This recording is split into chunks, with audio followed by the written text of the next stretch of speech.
Un décret tombe, le pays vacille en quelques minutes, les grilles cèdent, les prisons sont abolies et des hommes sortent, non pour disparaître, mais pour servir, tandis que des registres poussiéreux changent des statuts en une matinée et que l'armée prépare déjà l'absorption logistique. Que vaut une justice qui cesse d'enfermer pour transformer quand la souveraineté, la cohésion sociale et la sécurité du Sahel sont en jeu et que révèle ce pari concret lorsque Ibrahim Traoré le signe avant que le pays n'ait le temps de se défendre.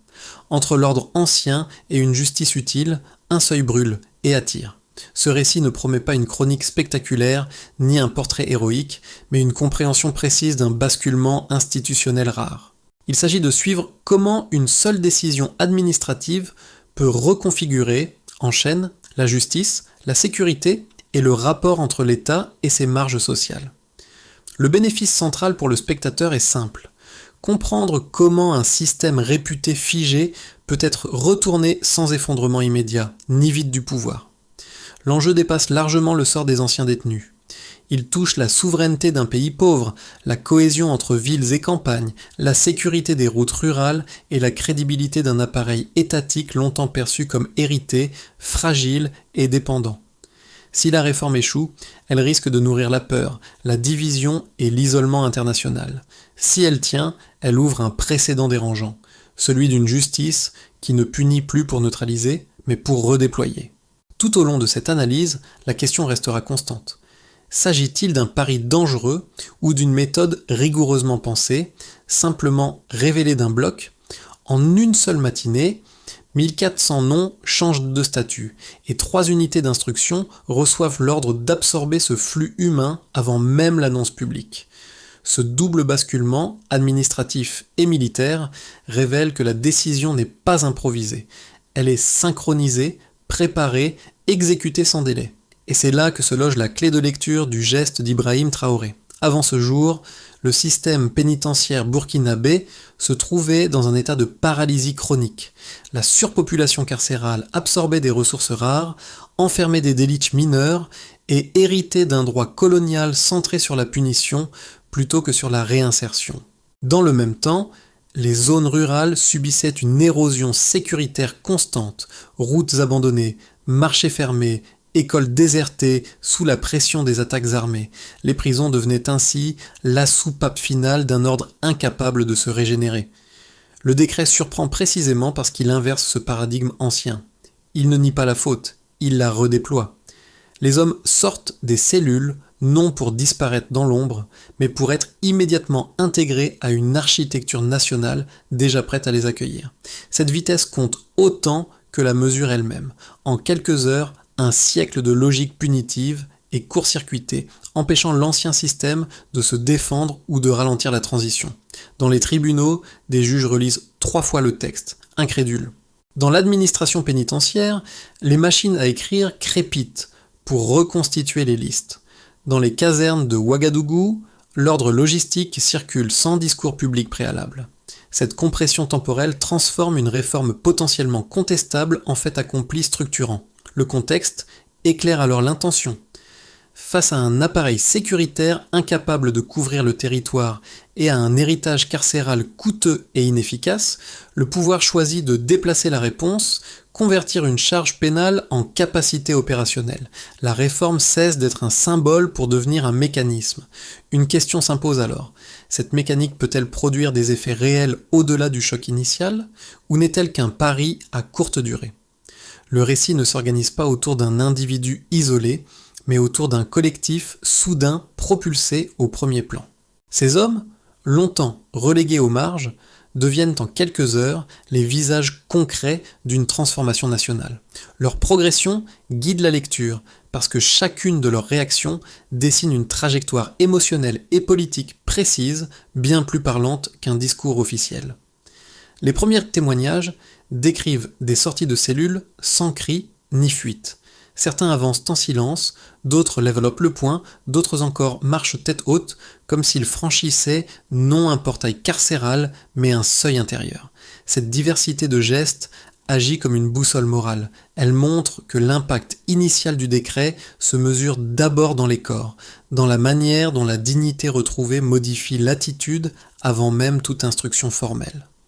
Dans les centres d'instruction, les formateurs parlent d'une intensité inhabituelle. Le groupe apprend à marcher ensemble, à respirer au même rythme, à se tenir comme un seul corps. L'uniforme distribué ne fonctionne pas comme une contrainte, mais comme un repère. Le slogan inscrit au-dessus du portail, affirmant que la faute peut devenir un détour vers la lumière, structure cette métamorphose collective sans avoir besoin d'être expliqué. 2 micro-cas observés dès les premières heures condensent l'onde de choc. Dans une caserne, un ancien condamné pour un délit mineur pleure en recevant son uniforme, non par peur, mais parce qu'il dit retrouver son nom. Ailleurs, un groupe aligne spontanément les rangs avant même l'ordre, comme si la discipline devenait une manière de solder le passé. À ce stade, l'essentiel apparaît clairement. Ces hommes ne sont plus définis par leur faute, mais par une fonction nouvelle, visible et partagée. Tout commence avant l'aube dans un silence administratif encore intact. Le décret n'est pas précédé d'un débat public ni d'une montée en tension médiatique. Il surgit comme une coupure nette entre un avant et un après. Quelques lignes suffisent pour abolir les prisons en tant que réponse centrale et pour ordonner l'intégration immédiate des détenus dans la défense nationale. En quelques minutes, l'ordre pénal ancien cesse d'être la référence dominante. L'activation est immédiate. Dans les tribunaux, les juges relisent le texte à plusieurs reprises, incapables de croire qu'un système entier puisse être renversé sans phase transitoire. Dans l'administration pénitentiaire, les registres poussiéreux sont ouverts en urgence. Les listes sont extraites, vérifiées, transmises. Chaque nom devient une instruction opérationnelle. Cette simultanéité empêche toute inertie. Le temps politique est volontairement comprimé pour neutraliser les résistances internes. La bascule se produit lorsque les portes de fer s'ouvrent. Elles ne s'ouvrent pas pour libérer, mais pour convoquer. Les anciens détenus sortent sans chaîne, sans menottes, encadrés non par des gardiens, mais par des militaires chargés de l'accueil. Le message implicite est clair. Il ne s'agit pas d'une évasion tolérée, mais d'un déplacement de rôle. La faute n'est pas effacée, elle est redirigée vers un service visible. Le soir même, les camions de l'armée se rangent devant plusieurs établissements, à Ouagadougou, Bobo-Dioulasso et dans d'autres centres. Les soldats ne viennent pas surveiller, mais absorber un flux humain déjà anticipé. Des uniformes simples sont distribués, accompagnés d'une ration, d'un lit provisoire et d'une parole d'honneur. Vous avez une dette envers votre patrie, mais elle se paiera par l'effort, non par l'enfermement. Cette logique tranche avec des décennies de pratiques héritées. Au cœur de cette séquence, Ibrahim Traoré apparaît brièvement, sans mise en scène prolongée. Sa présence n'est pas celle d'un chef célébrant un acte symbolique, mais celle d'un garant scellant un contrat moral. La décision est reliée d'une voix ferme, sans emphase. L'autorité s'exprime moins par le discours que par la synchronisation parfaite entre signature et exécution. Les premières répercussions se manifestent dans les centres d'instruction. Les formateurs décrivent une discipline rapide, parfois spontanée. Les hommes marchent comme s'ils cherchaient à rattraper le temps perdu. L'intensité surprend parce qu'elle n'est pas imposée par la contrainte, mais par le sens attribué à la transformation. La logique punitive laisse place à une logique d'utilité immédiate. Dans les rues, la population observe avec prudence, puis avec attention. Les réactions sont partagées, mais une phrase revient dans les marchés. Il rentre, mais pour défendre. Cette reformulation populaire résume l'essentiel de la séquence. En quelques heures, un geste administratif déclenche une recomposition du pouvoir réel. L'État ne se contente pas de décréter, il agit vite et transforme un risque en mouvement structuré. La question reste ouverte. Cette accélération peut-elle se stabiliser sans se retourner contre ceux qui l'ont initiée ? Avant le décret, la trajectoire sécuritaire était claire. Attaques diffuses, routes rurales désertées, capacité militaire étirée au-delà de ses limites. Après l'intégration des unités issues des prisons, les attaques armées chutent de moitié en un mois, signalant une redistribution immédiate de la présence sécuritaire sur le territoire. Cette première donnée n'a de sens que replacée dans son contexte. Une baisse aussi rapide ne peut être attribuée à un apaisement spontané ou à un simple effet médiatique. Elle correspond à l'apparition soudaine d'unités opérationnelles dans des zones jusque-là laissées en marge, là où l'absence d'autorité favorisait l'expansion de groupes armés. En termes simples, plus de corps Bodny organisés sur le terrain signifie moins d'espaces vacants. La sécurité progresse non par miracle, mais par densité humaine redéployée. La seconde mesure concerne l'ampleur de l'intégration. 1400 hommes sont absorbés en quelques jours, un volume que l'État n'aurait jamais pu former aussi vite dans un cadre militaire classique. Ce chiffre ne renvoie pas seulement à une masse, mais à une capacité d'absorption institutionnelle rarement observée dans un pays aux ressources limitées. Il révèle une administration capable de basculer en mode accéléré sans s'effondrer. Pour comprendre cette donnée, il faut la lire comme un indicateur d'élasticité étatique. Chaque ancien détenu intégré augmente la capacité opérationnelle d'un camp. Chaque camp renforcé permet de réallouer des unités régulières vers d'autres zones sensibles. Cette mécanique crée un effet cumulatif. L'impact initial n'est pas isolé, il s'auto-entretient tant que la chaîne logistique tient. La troisième donnée touche précisément à cette logistique.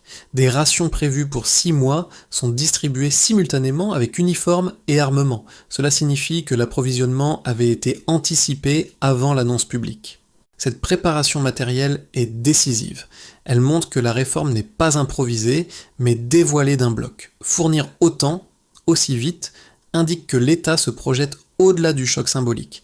Il anticipe une phase de transition prolongée et cherche à éviter le point de rupture classique des réformes rapides, l'épuisement logistique. La ration devient ici un marqueur de durabilité, pas un simple geste de communication. En reliant ces 3 mesures, une architecture apparaît.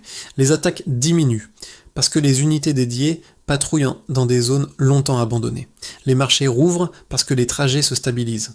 Les écoles reprennent parce que les routes cessent d'être des pièges. La statistique quitte l'abstraction pour s'incarner dans des usages quotidiens. La sécurité devient visible parce qu'elle est vécue. Cette lecture quantitative permet aussi de comprendre la logique politique du geste d'Ibrahim Traoré. Transformer une charge pénitentiaire en capital humain disponible réduit simultanément les coûts carcéraux, renforce la défense et redirige des compétences sociales existantes. Beaucoup de ces hommes savent cultiver, réparer, organiser. L'uniforme ne crée pas ces savoir-faire, il leur donne une fonction collective. Les chiffres ne racontent pas un miracle, ils racontent une compression temporelle de résultats qu'un modèle classique aurait mis des années à produire. La question centrale n'est donc plus de savoir si l'effet existe, mais s'il peut durer lorsque l'élan initial se dissipera. La première critique formulée à l'extérieur repose sur un argument sérieux. Transformer d'anciens détenus en soldats introduirait une militarisation incontrôlable, susceptible de fragiliser la discipline interne et de créer, à moyen terme, une force armée instable. Selon cette lecture, intégrer des hommes condamnés pour vol de survie ou petit trafic brouille la frontière entre justice et coercition et ferait glisser une réforme pénitentiaire vers une dérive autoritaire difficile à contenir. Le second argument insiste sur le choc symbolique. Abolir les prisons et confier la sécurité à ceux qui en sortent remettrait en cause une hiérarchie morale longtemps importée où l'ordre repose sur l'enfermement. Pour certaines chancelleries, si ce modèle fonctionne, il pourrait produire un effet de contagion régionale. D'autres peuples pourraient réclamer une armée issue de leur marge sociale, échappant aux doctrines sécuritaires occidentales traditionnelles. Ces 2 critiques méritent d'être prises au sérieux, car elles posent la question du risque futur, non celle de l'émotion immédiate. Mais les faits observés sur le terrain déplacent la discussion. Dans les centres d'instruction, les formateurs décrivent une discipline adoptée avant même les ordres formels. Les alignements spontanés, l'intensité des entraînements et la rapidité d'intégration contredisent l'hypothèse d'une troupe ingérable. Dans les zones rurales, les unités dédiées sécurisent les routes, escortent les convois et rouvrent les marchés. La baisse de moitié des attaques en un mois ne correspond pas à une dérive chaotique mais à une réaffectation massive de présence. Les critiques Imagine un danger hypothétique. Les données montrent une utilité immédiate. Le débat ne porte donc plus sur l'existence d'un risque abstrait, mais sur la capacité d'un État à transformer une charge sociale en force structurée sans perdre le contrôle. Cette phrase, prononcée sans emphase lors d'une cérémonie nocturne devant le palais présidentiel, reconfigure tout le récit. Sous les torches levées, les anciens détenus alignés reçoivent leur premier salut militaire. Le geste est bref, mais sa portée est large. À cet instant, la réforme cesse d'être perçue comme une expérimentation pénitentiaire pour devenir une affirmation identitaire de l'État. Lorsque Ibrahim Traoré avance entre les rangs, main sur le cœur, puis sur la terre, il ne célèbre pas une victoire sécuritaire, il scelle une rupture morale. Le détail souvent négligé tient à la nature de l'accueil. Les camions militaires n'arrivent pas pour encadrer ou contenir, mais pour intégrer. Ce renversement discret, opéré dès les premières heures, change la lecture entière de la réforme. Les hommes ne sont plus extraits d'un système carcéral défaillant. Ils sont absorbés par une architecture nationale déjà prête à les recevoir. La discipline observée prend alors sens. Elle répond à une reconnaissance préalable, non à une peur imposée. À partir de ce point médian, les unités dédiées ne sont plus une anomalie tolérée, elles deviennent une idée contagieuse. Les uniformes neufs, les alignements spontanés et les patrouilles rurales agissent comme des marqueurs visibles d'un modèle en train de se stabiliser. Le débat bascule. Il ne s'agit plus de savoir si la mesure choque, mais si elle redéfinit durablement ce que l'État attend de ses propres marges. Pour l'État, l'effet le plus immédiat est territorial. Des zones longtemps laissées en marge reçoivent enfin une présence structurée. Les patrouilles régulières réduisent les espaces vacants où prospéraient les groupes armés. La baisse rapide des attaques n'est pas seulement un indicateur sécuritaire, elle restaure une crédibilité administrative. L'autorité redevient lisible parce qu'elle se manifeste sur les routes, aux carrefours et aux points de passage. Cette visibilité change le rapport entre centre et périphérie, longtemps marqué par l'abandon. Pour l'appareil militaire, l'intégration des unités dédiées agit comme un multiplicateur. Les forces régulières, jusque-là étirées, peuvent être réallouées vers des zones prioritaires. La chaîne logistique s'en trouve rationalisée. Les camps renforcés stabilisent leur périmètre, ce qui libère des effectifs ailleurs. Cette circulation interne crée un effet cumulatif. Chaque unité intégrée renforce non seulement sa zone, mais l'ensemble du dispositif. La réforme cesse d'être ponctuelle pour devenir structurelle. Pour les civils, les conséquences se mesurent dans le quotidien.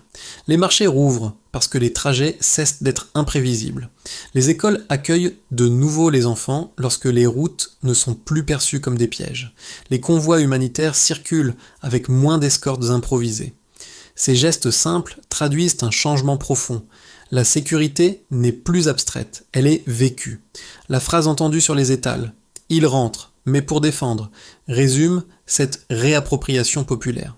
Pour la région, l'impact dépasse les frontières. Dans les capitales voisines, l'exemple burkinabé est observé avec attention. Certains y voient une source d'inspiration, d'autres un précédent politique risqué. La question circule, si un État pauvre et enclavé peut stabiliser ces zones rurales par une telle méthode, pourquoi pas d'autres ? Cette interrogation alimente une tension diplomatique discrète, car elle remet en cause des modèles importés qui n'avaient pas produit de résultats comparables. Dans ce paysage recomposé, Ibrahim Traoré apparaît moins comme un chef célébré que comme un point de convergence symbolique. Son geste est lu comme la validation d'un contrat social redéfini, où la justice utile prime sur l'enfermement systématique. La cohésion observée ne repose pas sur l'absence de peur, mais sur une discipline partagée et visible. Les unités dédiées deviennent ainsi des médiateurs entre l'État et des populations longtemps méfiantes. L'effet le plus durable pourrait être psychologique. Un pays qui doutait de sa capacité d'autodéfense retrouve une respiration collective. La réforme cesse d'être un pari audacieux pour devenir un seuil franchi. Reste une interrogation décisive. Cette dynamique peut-elle se maintenir lorsque l'attention médiatique se déplacera et que la routine remplacera l'urgence? Dans le scénario de base, la dynamique actuelle se prolonge sans accélération majeure. Les unités dédiées maintiennent la baisse initiale des attaques et continuent de sécuriser les routes rurales les plus exposées. Les marchés restent ouverts, les écoles fonctionnent de manière plus régulière et l'armée classique peut réallouer ses forces sans créer de vide critique. Sur le plan diplomatique, les partenaires extérieurs conservent une posture critique mais évitent des sanctions frontales, conscients du soutien populaire dont bénéficie la réforme. L'État avance prudemment, sous surveillance, en consolidant pas à pas son dispositif. Dans le scénario haut, la réforme franchit un cap qualitatif. Les unités dédiées s'intègrent pleinement comme composantes reconnues et inspirent des initiatives similaires dans 2 ou 3 pays voisins. Les coopérations régionales s'intensifient autour de la sécurisation des axes transfrontaliers. Les universités et les cercles juridiques africains commencent à théoriser le modèle de justice utile comme alternative crédible aux cadres hérités. Dans cette trajectoire, la figure d'Ibrahim Traoré circule surtout comme symbole d'une souveraineté réinventée, non comme celle d'un autoritarisme isolé, et le récit africain gagne en autonomie. Le scénario défavorable apparaît si la pression internationale se transforme en sanctions économiques, campagne médiatique agressive ou tentative de déstabilisation diplomatique. L'économie burkinabé, déjà fragile, subirait alors des tensions logistiques. Les approvisionnements pourraient ralentir, affectant la capacité des unités dédiées à tenir dans la durée. La ferveur populaire risquerait de se fissurer si l'isolement devenait trop coûteux. Dans cette hypothèse, l'enjeu central serait l'équilibre entre discipline interne et résilience face aux pressions externes. Une recommandation de lecture s'impose. Une réforme qui bouleverse un système vieux d'1 siècle ne se juge pas à l'intensité des réactions extérieures, mais à la solidité progressive de ses effets internes. Au-delà des chiffres et des débats diplomatiques, cette réforme renvoie chacun à un dilemme plus intime. Que doit faire une société de ses fautes lorsqu'elles deviennent structurelles et non exceptionnelles ? Le décret burkinabé ne nie ni la responsabilité ni la nécessité de sécurité. Il propose autre chose, transformer la punition en service et la marginalité en utilité partagée. Cette inversion oblige le spectateur à interroger ses propres certitudes sur la justice. Pour certains, l'idée choque parce qu'elle heurte une logique profondément ancrée, enfermée pour neutraliser. Pour d'autres, elle intrigue, parce qu'elle suggère que la sécurité peut parfois émerger de la reconnaissance plutôt que de l'exclusion. La scène des anciens détenus marchant en uniforme dans la poussière du Sahel agite alors comme un miroir. Elle pose une question simple mais dérangeante. La cohésion n'est-elle de la peur ou de la responsabilité donnée ? Ce questionnement traverse plusieurs profils. Pour celui qui vit dans une région sécurisée, il s'agit d'un exercice théorique sur l'efficacité des modèles. Pour celui qui vit dans un territoire fragile, c'est une interrogation concrète sur la manière de reconstruire un lien rompu entre l'État et ses marges. Pour d'autres encore, c'est une réflexion morale sur la possibilité d'une seconde chance orientée vers le bien commun. La force du récit tient à ce déplacement. Il ne demande pas l'adhésion à une mesure précise, mais invite à considérer que les systèmes ne sont pas immuables. Une société peut choisir de regarder ses failles non comme des menaces permanentes, mais comme des points de transformation possibles.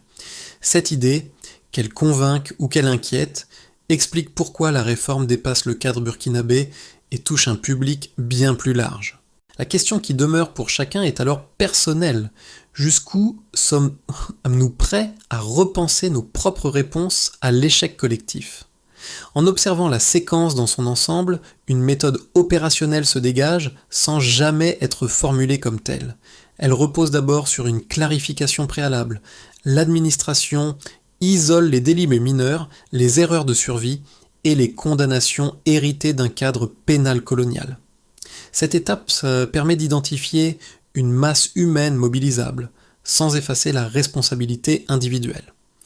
La réforme commence ainsi par un tri administratif, non par un slogan. La deuxième étape tient à la compression du temps. La signature du décret n'est suivie d'aucune phase d'attente. Registres ouverts, listes extraites, ordres logistiques transmis le jour même. Cette accélération empêche l'ancien système de se réinstaller et neutralise les résistances internes. Sous l'impulsion d'Ibrahim Traoré, la rapidité devient une forme d'autorité stratégique. Agir avant que le débat ne paralyse l'exécution. Vient ensuite la préparation matérielle. Uniformes, rations et armements sont disponibles immédiatement. Cette anticipation évite le piège classique des réformes radicales, celui où le symbole précède la capacité réelle. Ici, la logistique précède la justification politique. Elle donne de la consistance à la transformation et limite le risque de rupture au cours des premières semaines. La quatrième étape concerne le sens donné à l'intégration. Les hommes ne sont pas surveillés, mais accueillis. Le rapport entre l'État et ses marges se déplace. On ne demande plus la soumission, mais le service. Cette reconnaissance initiale explique en partie la discipline observée sans coercition accrue. L'uniforme fonctionne comme un repère collectif, pas comme une menace. Enfin, la méthode se referme sur des indicateurs visibles. Patrouille, routes sécurisées, marchés rouverts. La population constate rapidement un bénéfice concret. Cette visibilité est décisive. Une réforme aussi radicale ne survit que si elle produit vite des effets lisibles. Ici, la stabilisation devient la preuve que le pari n'est pas un chaos, mais une méthode. Le récit revient alors vers l'image fondatrice, celle du portail d'instruction où une phrase simple domine l'espace. La faute peut devenir un détour vers la lumière. Ce slogan, d'abord perçu comme un symbole, prend un sens plus concret. Lorsqu'on observe les rangs silencieux d'hommes en uniforme, ni héros, ni repentis idéalisés, mais individus cherchant à mériter une place rendue possible. La boucle se referme là où tout avait commencé, non dans un bureau, mais dans les corps rassemblés. Dans cette poussière du Sahel, la transformation n'a rien de spectaculaire. Elle est fragile, imparfaite, exposée, pourtant elle porte une charge émotionnelle précise, celle d'une dignité rendue visible. Le geste d'Ibrahim Traoré, discret au cœur du dispositif, résonne moins comme une démonstration de pouvoir que comme un rappel. La justice peut parfois redresser plus fortement qu'elle ne punit, à condition d'être synchronisée avec des actes concrets. L'uniforme ne gomme pas le passé, il l'encadre. La marche collective ne nie pas la faute, elle lui donne une direction. Cette nuance explique pourquoi l'image marque au-delà des frontières. Elle raconte qu'un État peut choisir de rassembler plutôt que d'exclure sans prétendre effacer les risques. Ce n'est pas une promesse de salut, mais une tentative assumée. Une phrase s'impose alors comme un clou narratif. La dignité reste une force. C'est elle qui soutient l'ensemble, plus sûrement que la contrainte ou la peur. Ce récit ne demande ni adhésion immédiate, ni rejet instinctif. Il invite à un espace de discussion, là où les jugements rapides échouent souvent à saisir la complexité des choix collectifs. La réforme burkinabé agit comme un miroir tendu au-delà du Sahel. Elle interroge ce que chaque société fait de ce qu'elle considère comme perdu, inutile ou dangereux, et la manière dont elle transforme ses fragilités en réponses politiques. Pour certains, cette expérience restera une audace risquée. Pour d'autres, elle apparaîtra comme une tentative cohérente de rompre avec des cadres hérités qui ne produisaient plus de résultats. Entre ces deux lectures, il existe un terrain fertile, celui de la comparaison raisonnée, du débat sans caricature et de l'examen des effets concrets plutôt que des intentions supposées. C'est dans cet entre-deux que les modèles évoluent. En observant les hommes marcher en uniforme, là où il n'y avait que des murs, une question dépasse le cas burkinabé. Qu'est-ce qu'une communauté choisit de reconstruire lorsqu'elle cesse de croire à l'immuabilité de ses échecs? La réponse n'est jamais unique, mais elle gagne à être discutée collectivement. Si cette histoire vous interpelle, prolongez-la par l'échange. Comparez, questionnez, nuancez. C'est souvent dans ces dialogues ouverts que naissent les idées capables de déplacer un horizon politique sans l'imposer.